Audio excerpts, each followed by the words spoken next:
एक बड़े से जंगल में थोड़े आदिवासी लोग रहते थे। वो लोग वहां पर खेती बाड़ी करते हुए शहद और जड़ी बूटियां इकट्ठा करके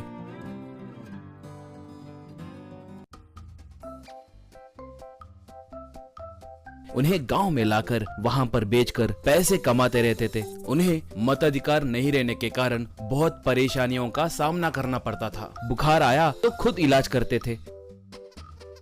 अगर कोई बड़ी बीमारी आए तो उन्हें मरने के अलावा दूसरा कोई रास्ता नहीं बचता था। ऐसे बड़े ही नहीं, बेचारे छोटे बच्चे भी मरते थे। ये देखकर वो लोग बहुत दुखी होते थे। एक जेल में 4 चोर सजा काट रहे थे। एक बार एक जेलर वहां पर ट्रांसफर होकर आया। वो बहुत ईमानदार ऑफिसर था। वो सारे रिकॉर्ड्स चेक करके एक गार्ड से उन 4 चोरों को बुलाने कहा। गार्ड जाकर उन्हें बुला के लेकर आया। जेलर, मैंने अभी अभी तुम्हारे रिकॉर्ड्स को चेक किया है। आप लोग अच्छे पढ़े लिखे होने के बाद भी चोरियां क्यों किए? इतने समझदार लोग ऐसे गलत काम कैसे कर सकते हैं? आप लोग ऐसे ही चोरियां करते रहोगे क्या? नहीं बदलोगे? एक जेलर होने के नाते तुम्हें सुधारने की जिम्मेदारी मेरी है, इसलिए पूछ रहा हूँ, कहा। मुन्ना तब, सर आप बहुत अच्छे इंसान हैं कहकर बहुत से मुजरिमों को अच्छे से बदलकर सही रास्ते पे लाए हैं कहकर सब कहते रहते हैं। आपसे मिलना हमारी किस्मत है, कहा। करना तब, सर हमें एक दोस्त के लिए पहली चोरी करनी पड़ी थी सर, मगर पकड़े गए। उसके बाद चोर बनना पड़ा। हम कहीं भी काम के लिए जाते हम चोर हैं कहकर किसी ने हमें काम पे नहीं रखा सर, इसलिए हमारे भूख को मिटाने बार बार चोरी करना पड़ा, कहा। बिट्टू तब, सर हमें चोरी करने का मन नहीं करता सर। इस बार अगर हम रिहा हुए तो कोई अच्छा काम करते हुए जिएंगे सर, मगर कभी चोरी नहीं करेंगे, भगवान की कसम, कहा। जेलर तब, वेरी गुड, आप जल्दी रिहा हुए जैसे मैं देखूंगा। रिहा होने के बाद इन पैसों से कोई अच्छा व्यापार करो, कहकर उन्हें पैसे दिया। वो लोग जेलर को नमस्कार किए। थोड़े दिनों के बाद वो लोग रिहा हुए। वो लोग एक गांव में आकर कौन सा व्यापार करे कहकर देखने लगे तो उन्हें आदिवासी और जड़ी बूटी दवाइयां दिखे।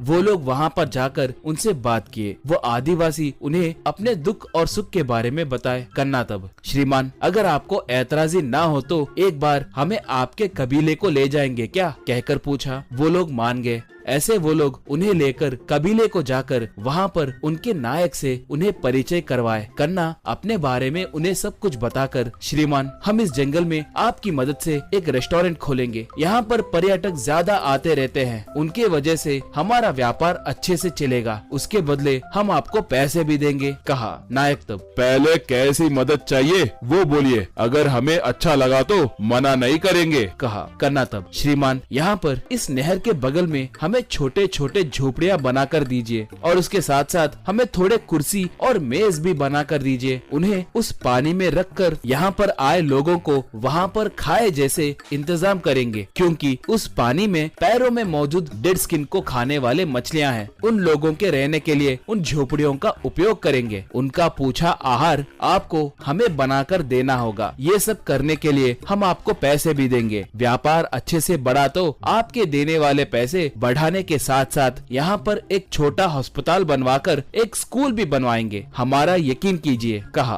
कबीले के नायक की पत्नी तब, बेटा हम लोग आदमी के चेहरे को देखकर उसका दिल कैसा है बता देते हैं। आपको देखे तो ईमानदार लोग लगते हैं। आपकी वजह से हमारा भला होगा कहे तो हम मना क्यों करेंगे, बोलो हम मान रहे हैं, बोली। नायक तब, मेरी पत्नी के कहने के बाद मुझे कहने के लिए कुछ बचा नहीं।